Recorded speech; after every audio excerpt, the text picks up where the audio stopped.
Peggy 18. I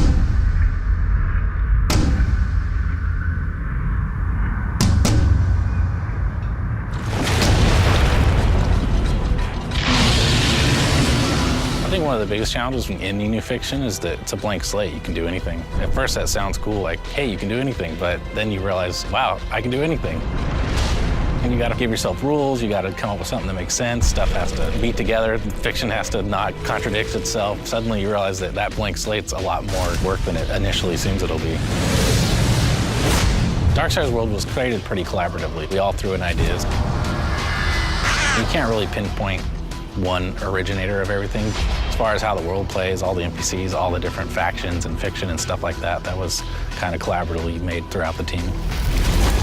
The story of Darksiders is pretty deep, and we haven't actually fully revealed why the apocalypse happened. In a nutshell, you learned that there are forces between heaven and hell that are vying for control of Earth and certain other resources that lie somewhere between the two realms. And the Horsemen are caught up in the middle because they are ultimately the ones who are responsible for beginning and ending worlds.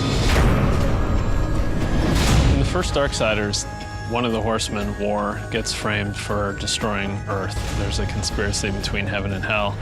He sort of takes the blame, mankind's wiped out, and then he is stripped of his powers and imprisoned for 100 years. Then he's given a chance to come back and prove his innocence, and he's got to pretty much kill everyone involved.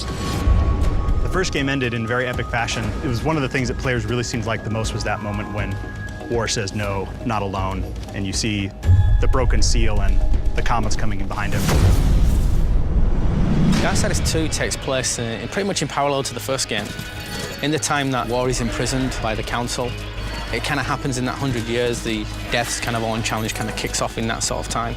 Because there's such a conspiracy and we don't know who all the players are, Death doesn't have any chance of proving his brother's innocence. He knows it'll just be covered up, so he just decides to undo the crime. I think the thing that Death finds through this whole trip is redemption.